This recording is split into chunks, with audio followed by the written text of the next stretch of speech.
Sudah tampak.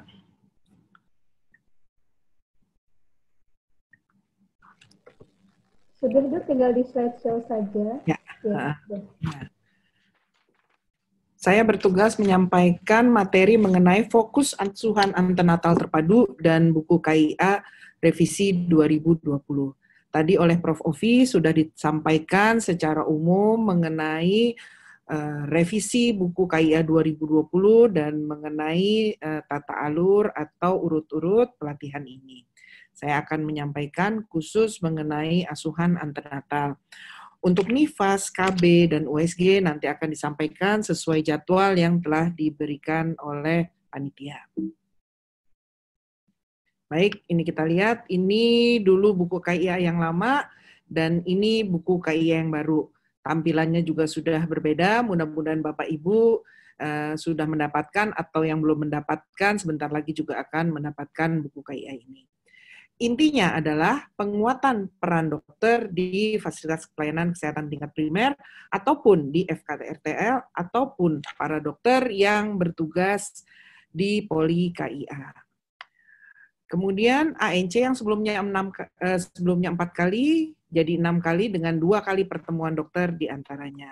Dan diharapkan untuk mengisi grafik-grafik pemantauan ibu hamil.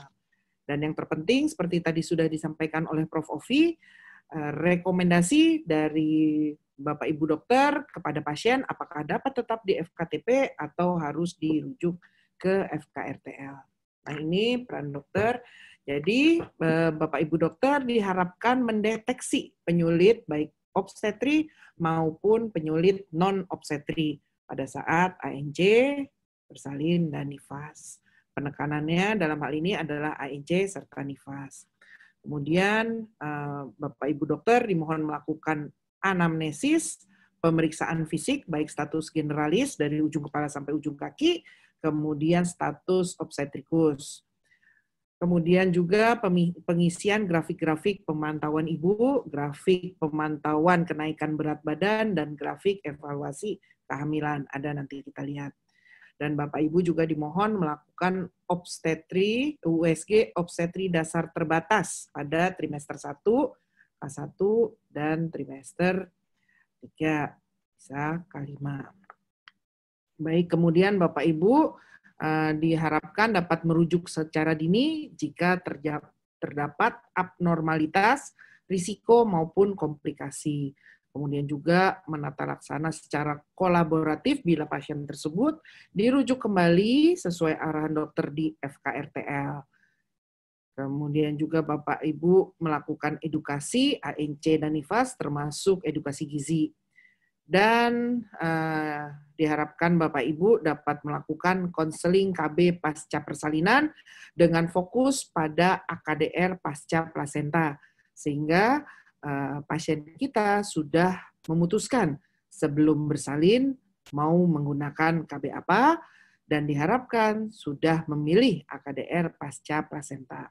Serta tadi penekanan utama adalah Bapak Ibu dokter dapat memberikan rekomendasi setelah menganalisis, mereview semua data-data yang diperoleh baik dari anamnesis, pemeriksaan fisik, kemudian memantau grafik yang ada di dalam buku revisi KIA 2020, apakah Pak Ibu dapat tetap di FKTP atau dirujuk ke FKRTL.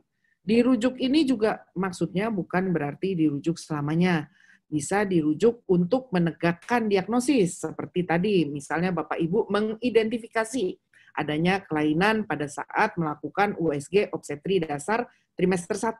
Silakan Bapak Ibu rujuk untuk ditegakkan diagnosis di FKRTL oleh dokter spesialis. Nah, ini dulu yang 4 kali, 1 kali trimester 1, 1 kali trimester 2, dan 2 kali trimester 3. Nah, kemudian WHO merekomendasikan 8 kali. Ya. Namun Indonesia akhirnya memutuskan bahwa ANC 6 kali dengan minimal 2 kali kunjungan ke dokter untuk mendeteksi kelainan atau penyulit medis obstetri dan non-obstetri. Ini pada Ini di halaman 3 ada Bapak Ibu harus melakukan anamnesis, tentu dengan urut-urut, keluhan utama, riwayat penyakit Ibu sekarang. Nah, apakah Ibu menderita hipertensi, diabetes, jantung, dan seterusnya. Namun pertanyaannya juga dipermudah. Pertanyaannya Bapak Ibu dimohon meluangkan waktu untuk bisa melakukan anamnesis secara baik.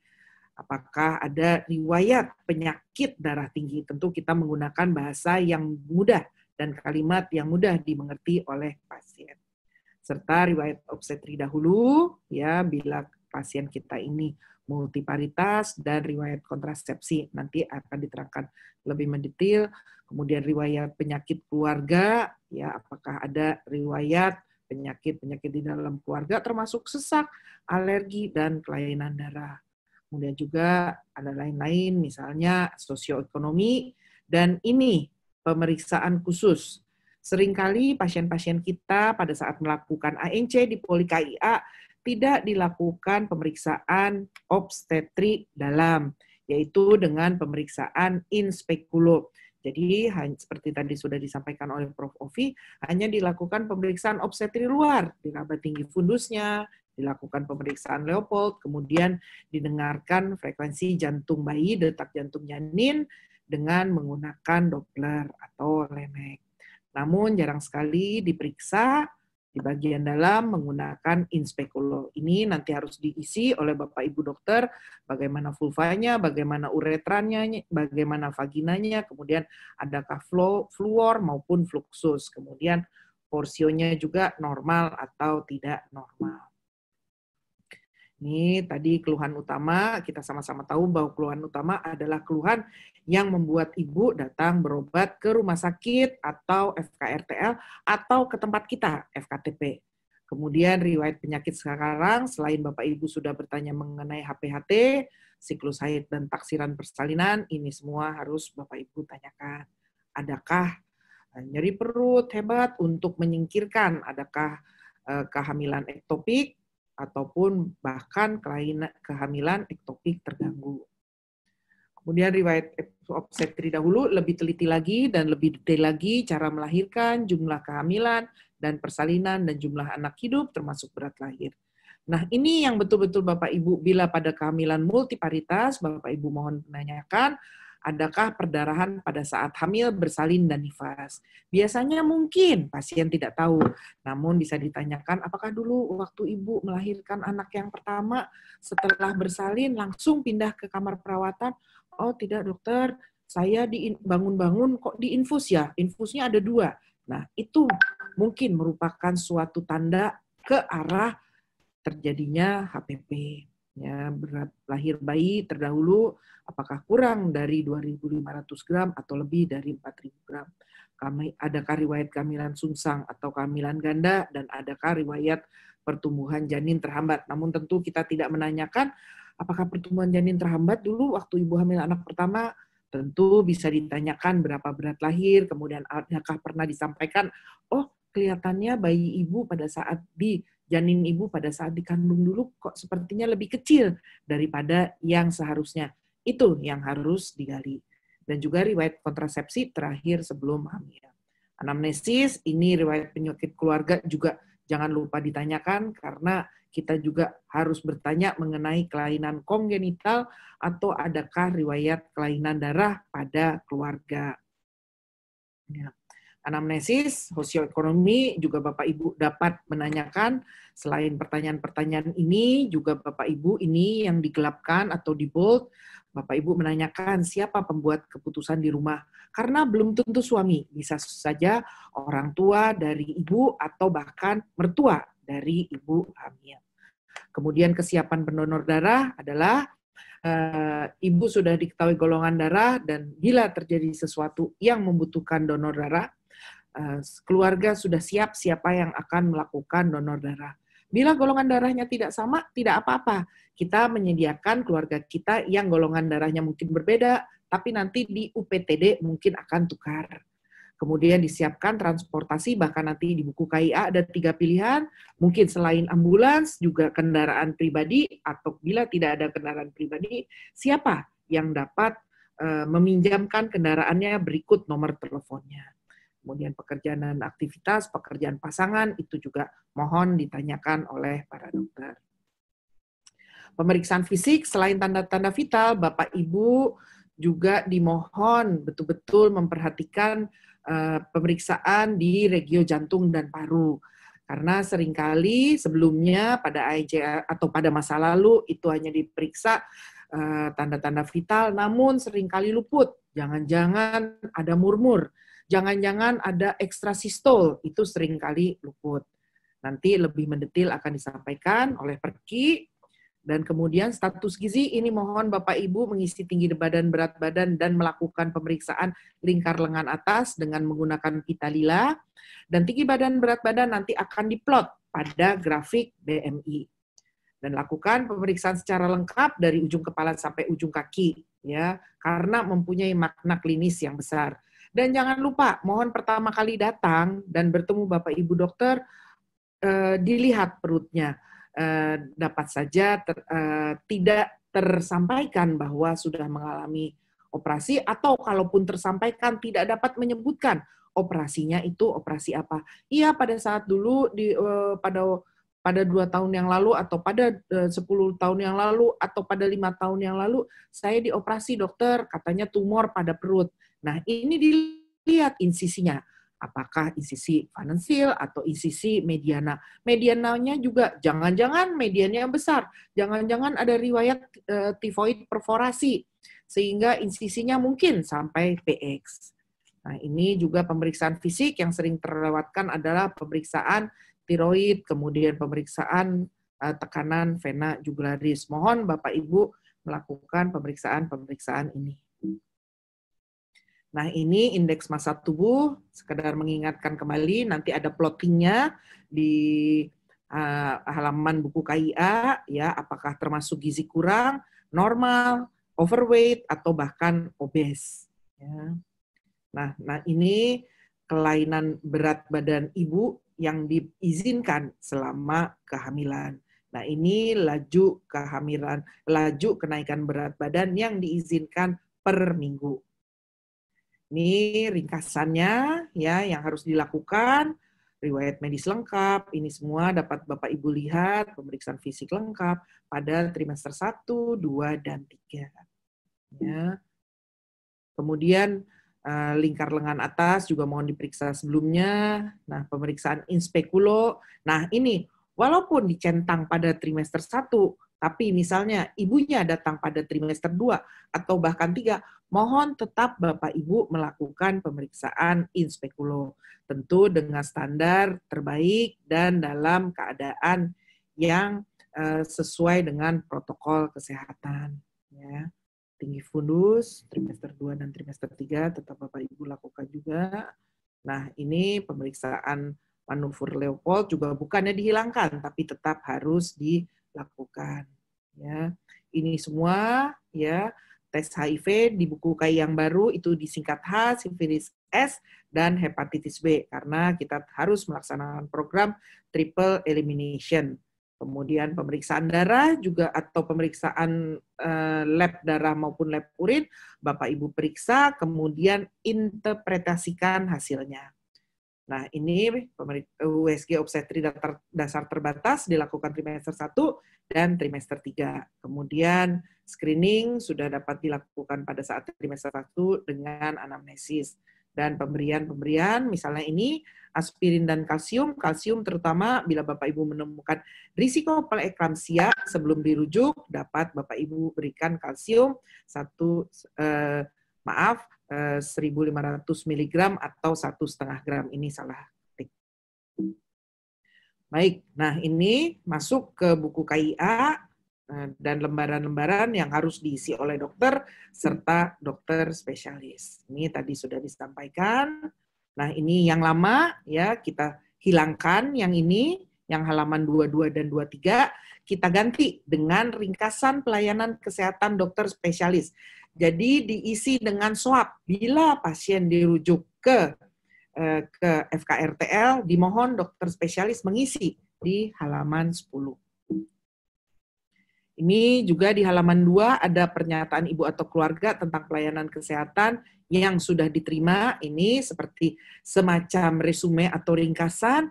Ini pada saat hamil, ini pada saat bersalin, dan ini pada saat nifas, serta data dari bayinya. Kemudian pada halaman 3, tadi sudah secara sekilas di depan, itu kondisi kesehatan ibu, status imunisasi, riwayat penyakit sekarang, riwayat penyakit keluarga, dan riwayat penyakit dahulu, serta riwayat salinan. Nah, ini trimester 1. Bapak Ibu melakukan USG setelah sebelumnya melakukan pemeriksaan fisik, ini dilakukan pemeriksaan fisik dari ujung kepala sampai ujung kaki, kemudian dicatat, didokumentasikan, ya bila skalanya normal, dilingkari normal, kemudian dan seterusnya kulit, leher, gigi dan mulut, jantung, paru, ini harus diperiksa. Dan setelah pemeriksaan fisik selesai, serta pemeriksaan obstetri dalam selesai, nah mohon Bapak Ibu melakukan pemeriksaan USG trimester 1, USG obstetri trimester, USG obstetri dasar terbatas pada trimester 1, hasilnya ditempel. Kemudian ini di sini Bapak Ibu isi, dan ini untuk laboratorium. Juga tadi sudah hepatitis, HIV, dan sifilis. Ini mohon untuk diisi. Serta Bapak Ibu pada halaman 9 itu dimohon melakukan screening deteksi risiko preeklamsia pada usia kehamilan kurang dari 20 minggu. Bagaimana kalau datang lebih dari 20 minggu? Tetap dilakukan screening, ya. 2 kotak kuning adalah risiko, ya, rujukan, nanti harus dilakukan rujukan, atau 1 kotak merah juga harus dilakukan rujukan. Yang penting Bapak Ibu mengisi kesimpulannya di sini dan rekomendasinya. Nanti akan diterangkan lebih lanjut.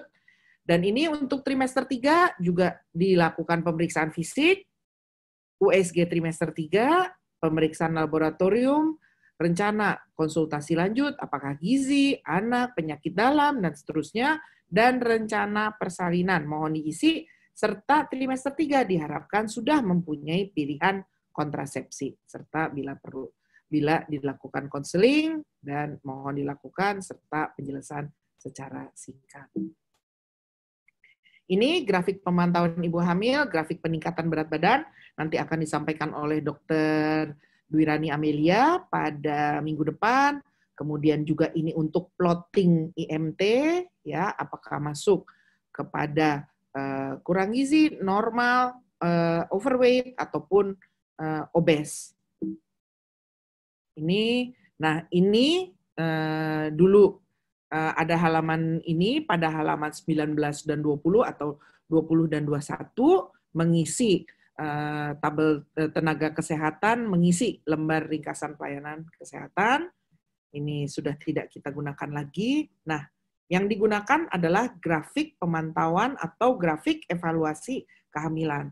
Tekanan darah mohon dihitung MAP, bila MAP lebih dari 90 dirujuk ke FKRTL. Ada di sini semua secara lengkap, juga nanti akan diterangkan minggu depan oleh Dr. Dwirani.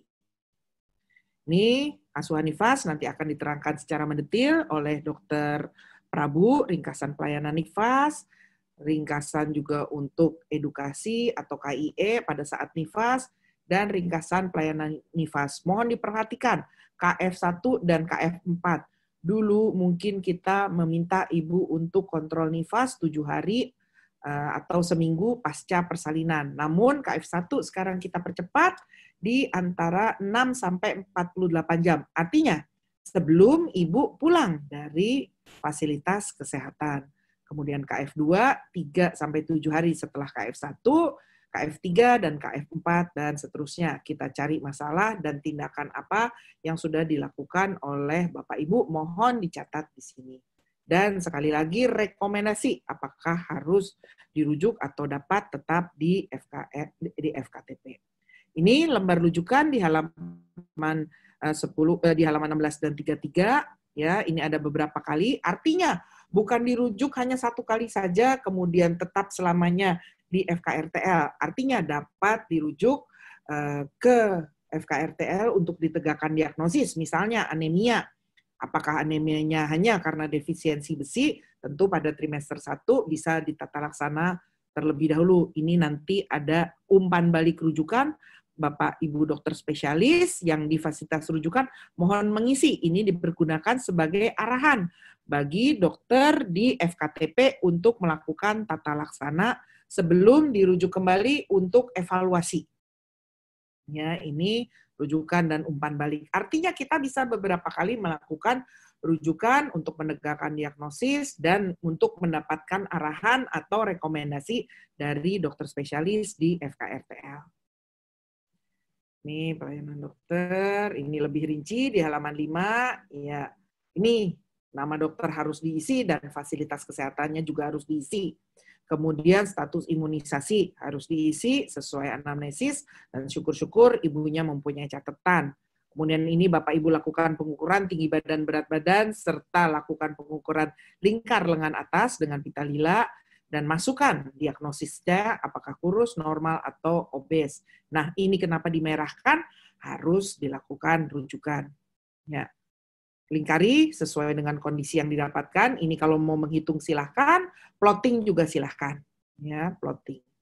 Nah, ini juga harus dicatat dengan lebih teliti, seperti saya sudah sampaikan tadi. Kejar betul-betul atau gali betul-betul atau investigasi terjadinya adanya penyulit pada saat persalinan. Ya, semua ini mohon diisi. Ya, maaf.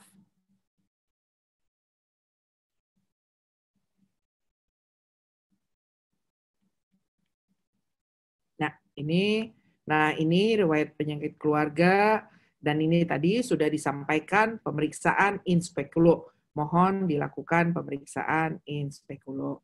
Ini USG trimester 1 juga tadi mohon Bapak Ibu lakukan setelah Bapak Ibu melakukan pemeriksaan fisik. Hasil USG-nya ditempel, kemudian diisi pada pada lembaran di halaman 6 ini. Nah, ini yang penting Bapak Ibu.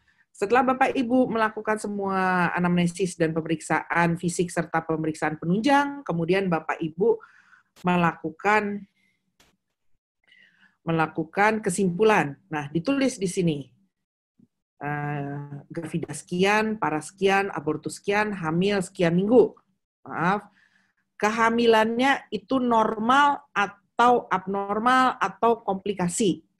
Bila abnormal atau komplikasi, ditulis didapatkan masalah kesehatan, misalnya ibu dengan anemia, ibu dengan preeklamsia, ibu dengan KEK. Mohon ditulis, ya. Kemudian Bapak Ibu dokter berikan rekomendasi. Apakah kalau normal, jadi ANC yang dapat dilakukan FKTP di FKTP adalah ANC yang normal.